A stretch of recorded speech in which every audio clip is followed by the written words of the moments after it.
Iran যুদ্ধ যত দীর্ঘ হচ্ছে সবকিছু ওলটপালট হয়ে যাচ্ছে ডোনাল্ড ট্রাম্পের। ডোনাল্ড ট্রাম্প যুদ্ধের শুরুতে যেমন ম্যাডম্যান থিওরি এবং ব্রিঙ্কম্যানশিপ থিওরি কাজে লাগিয়েছিল, ঠিক সেই সমস্ত থিওরি এখন ইরানের কবজায়। লম্বা রেসের ঘোড়া ইরান এভাবে আমেরিকার বিরুদ্ধে যুদ্ধ করতে পারবে, আমেরিকাকে এই পারস্য উপসাগরে ডুবাতে পারবে, একথা পৃথিবী কেউ কখনো কল্পনাও করেনি। কিন্তু ঠিকঠাক সেটাই হচ্ছে। প্রতিদিন ইরান নতুন নতুন ক্ষমতা জাহির করছে বিশ্বের সামনে, আর এই মুহূর্তে আমেরিকা রীতিমতো ইরানের কাছে বিধ্বস্ত। সারা পৃথিবী জানতো আমেরিকার সামরিক অস্ত্রের কোনো শেষ নেই, আমেরিকা গোটা পৃথিবীকে ধ্বংস করে দেবে বোমা মেরে, তারপরেও আমেরিকার বোমার শেষ হবে না।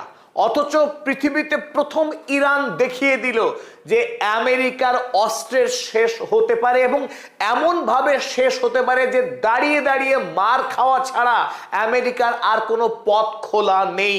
সেই খবরই পৃথিবীকে প্রথম জানালো ইরান 27শে জুলাই ইরান পৃথিবীকে দেখিয়ে দিল যে আমেরিকার সৈনিকেরা দাঁড়িয়ে দাঁড়িয়ে মার খেতে বাধ্য, কারণ তাদের হাতে ইরানের মার থেকে বাঁচার কোনো আকাশ প্রতিরক্ষা নেই। আমেরিকার সৈনিকরা অসহায়ভাবে দাঁড়িয়ে ছবি তুললেন ক্যামেরায়। ইরানি মিসাইল মুওয়াফাক সালতি এয়ারবেসে আশ্রয় পড়বার পর গগনচুম্বী সেই আগুনের লেলিহান শিখা, আর ইরানি সেই মারেই একসাথে খুন হলেন বেশ কিছু মার্কিন সেনা এবং ধ্বংস হলো মার্কিনি ফাইটার জেট।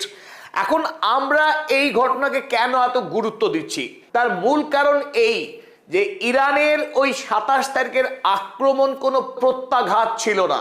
24শে জুলাই রাতেই আমেরিকা শেষ মার মেরেছিল ইরানের ওপর। তাই প্রথমবারের মতো ইরান তার স্ট্র্যাটেজি চেঞ্জ করে সরাসরি আক্রমণাত্মক যুদ্ধ শুরু করলো আমেরিকার বিরুদ্ধে।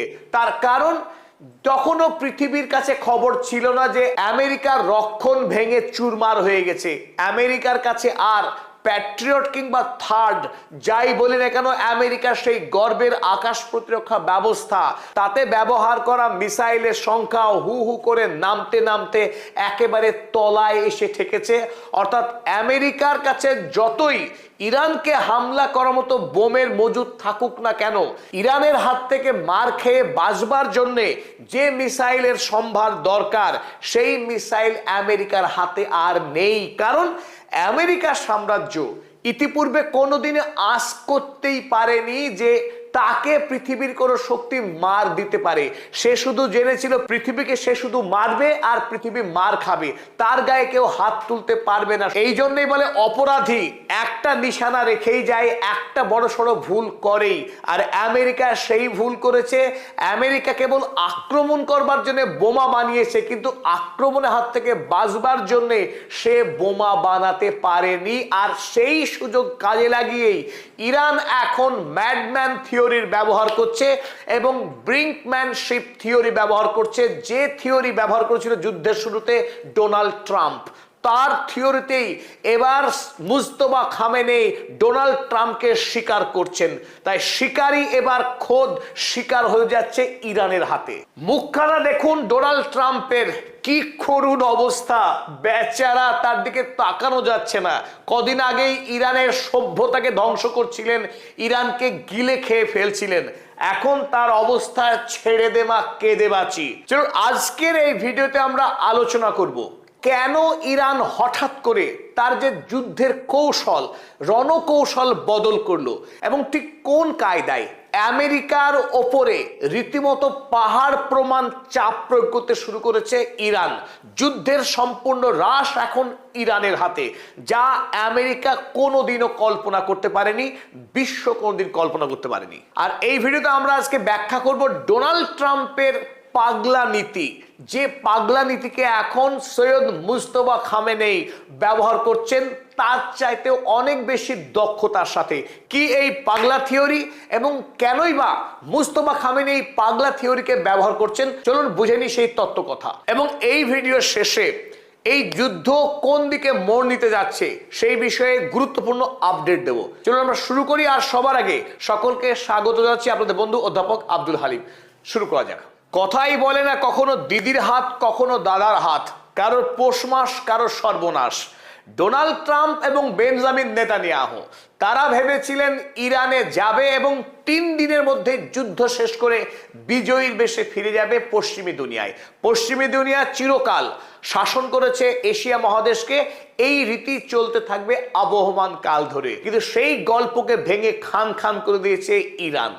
গত 3 দিন ধরে আমেরিকা নতুন করে ইরানের উপরে আক্রমণ করতে সাহস দেখায়নি, কিন্তু ইরান গত 3 দিন লাগাতার মধ্যপ্রাচ্যের বিভিন্ন মার্কিন ঘাঁটিগুলোর উপরে আক্রমণ করে এসেছে। অথচ 28শে ফেব্রুয়ারি, আজ থেকে 5 মাস আগে যে যুদ্ধ শুরু হয়েছিল, সেই যুদ্ধ এতদিন ধরে অর্থাৎ প্রায় 5 মাস ব্যাপী একটা নিয়মকেই দেখে এসেছে। সেটা কি? আমেরিকা বা ইসরায়েল আক্রমণ করেছে ইরানের উপরে, ইরান তার বদলা নিয়েছে। ইরান এতদিন ধরে বদলা নিয়ে আসছিল, কিন্তু হঠাৎ করে 5 মাস যুদ্ধ চলবার পর ইরান এতদিন ধরে খুব গভীরভাবে আমেরিকাকে পর্যবেক্ষণ করেছে, শত্রুকে পর্যবেক্ষণ করেছে, কোথায় শত্রুর শক্তি আর কোথায় শত্রুর দুর্বলতা। তাই 5 মাস ধরে ঠিক যেমন ভাবে একজন জেলে জলে বড়শি ফেলার পর মাছকে ইচ্ছা মতো খেলতে দেয়, আর মাছ যখন ক্লান্ত হয় তখন বড়শির সুতো ধরে টান মেরে তাকে তুলে নেয়, ঠিক সেইভাবে ইরান আমেরিকাকে এতদিন ধরে খেলাচ্ছিল। এরপর যখনই বুঝতে পেরেছে আমেরিকার কাছে আর বেশি অস্ত্র মজুত নেই প্রতিরক্ষার, তখনই আসল খেলা শুরু করেছে ইরান। গত 48 ঘন্টায়